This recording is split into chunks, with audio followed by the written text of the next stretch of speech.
अस्सलामुअलैकुम। Welcome to Emrad. दोस्तों, बात आज हम करने जा रहे हैं लोअर और अपर तीर में होने वाले एक बहुत बड़े ऑपरेशन के हवाले से। इस ऑपरेशन को लेकर सब लोगों में बहुत ज़्यादा क्यूरियोसिटी पाई जा रही है।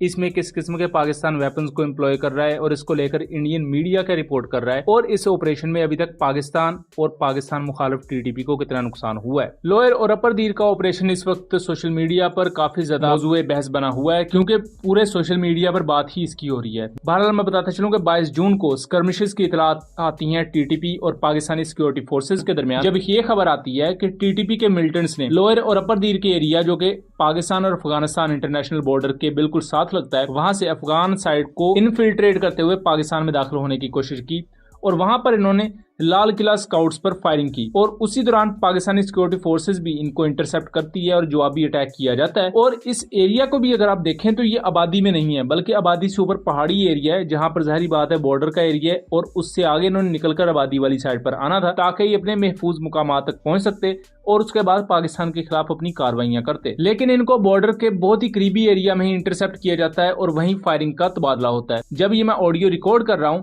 तो ऑपरेशन अभी भी जारी है। अभी तक यानी कि 22 जून 6 बजे के करीब अभी भी ऑपरेशन जारी है और ये जाहिर बात है वीडियो 23 जून को रिलीज की जाएगी। तो आने वाले वक्त में जो अभी तक मालूमात मौजूद नहीं है उन पर भी मैं आपको अपडेटेड रखूंगा। अभी तक की दोस्तों मालूमात ये हैं कि चूंकि ये ज्यादा बुलंदी वाले एरिया पर मौजूद है टेररिस्ट, तो इनके लिए ज्यादा आसान था पाकिस्तानी सिक्योरिटी फोर्सेज को निशाना बनाना।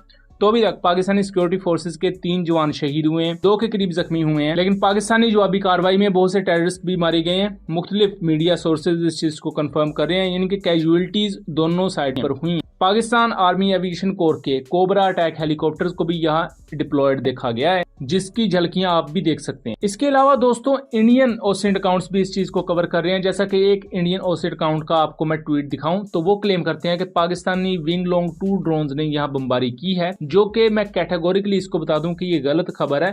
पाकिस्तानी विंग लॉन्ग 2 ड्रोन्स को अभी तक इस ऑपरेशन में ना तो देखा गया है और ना ही हमारी मालूमात है कि इन्हें यूज किया गया है। पाकिस्तानी जमीनी फोर्सेस इन टेररिस्ट को रोके हुए हैं और इनकी काफी बड़ी तादाद है जो अफगान बॉर्डर को क्रॉस करके पाकिस्तानी साइड पर आई है और ये टेररिस्ट ऑलमोस्ट ट्रैप हो चुके हैं, यानी कि अब इनके पास भागने का रास्ता नहीं है और ऑलमोस्ट इनमें से ज्यादातर जो है काफी की तो कैजुअलिटीज हुई हैं और बाकी भी बहुत जल्द न्यूट्रलाइज कर दिए जाएंगे। लेकिन यहाँ एक और चीज वर्थ नोटिसिंग है, वो ये कि पाकिस्तान ने अपने कोबरा अटैक हेलीकॉप्टर्स को डिप्लॉय किया हुआ है, जो कि यहाँ जासूसी रिकॉनिसेंस के साथ साथ लाइट अटैक भी कर रहे हैं। यहाँ दोस्तों इंडियन मीडिया की तरफ से ये भी खबरें फैलाई जा रही हैं, ये खास तौर पर जो प्रो टीटीपी अकाउंट्स हैं, पाकिस्तान आर्मी और मिलिटेंट्स के फायरिंग के दरमियान सिविलियंस का बहुत नुकसान हुआ है, तो ऐसा बिल्कुल भी नहीं है।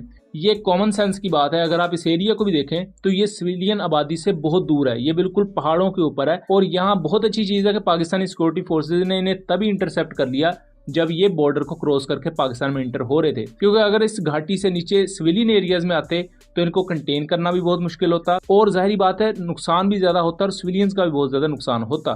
तो अभी तक जो खबर फैलाई जा रही है कि सिविलियंस का कोई नुकसान हुआ है या सिविलियंस को नुकसान पहुंचा है, ये खबर कैटेगोरिकली गलत है। इस वक्त जो ऑपरेशन है वो इन मिलिटेंट्स के खिलाफ जारी है और ये इनको न्यूट्रलाइज करने तक जारी रहेगा। और उसके अलावा विंग लॉन्ग 2 ड्रोन की भी जो खबर है वो भी गलत है। पाकिस्तान अपने कोबरा अटैक हेलीकॉप्टर्स को यूज कर रहा है। यहाँ एक और भी अहम चीज जो पॉइंट आउट करवाई जा रही है सोशल मीडिया यूजर्स की तरफ से, और बहुत से डिफेंस एंथुसियास्ट भी इस चीज की बात कर रहे हैं कि पाकिस्तान को कोबरा अटैक हेलीकॉप्टर्स के बाद अब हर हाल में Z10ME हेलीकॉप्टर्स की तरफ जाना पड़ेगा।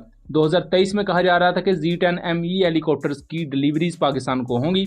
ये next generation Chinese attack helicopters हैं। पाकिस्तान अब तक 50 के करीब American made AH-1 cobra attack helicopters को यूज करता है, जो कि बहुत ज्यादा पुराने नहीं है लेकिन बहुत ज्यादा एडवांस नहीं है। खास तौर पर अगर इंडियन साइड को देखा जाए तो इंडिया के पास अपाचे हेलीकॉप्टर्स हैं, उसके अलावा परचंद, ये तमाम अटैक हेलीकॉप्टर्स इस वक्त काफी ज्यादा बेहतर है। इलेक्ट्रॉनिक वॉरफेयर की कैपेबिलिटी को अगर देखा जाए, उसके अलावा इलेक्ट्रॉनिक जैमिंग की सलाहियत को देखा जाए, तो इन तमाम चीजों में ये जो कोबरा अटैक हेलीकॉप्टर्स हैं काफी पीछे आ जाते हैं। ऑल्दो पाकिस्तान ने एक हद तक अपग्रेड भी करवा लिया था अमेरिका से, लेकिन फिर भी इनके पास वो नई चीजें नहीं है, जैसा कि रोटर बेस्ड रेडार होता है। आजकल आपने नए जो अटैक हेलीकॉप्टर्स है उस पर देखा होगा, Z10ME में भी है, उसके अलावा अपाचे हेलीकॉप्टर में भी है।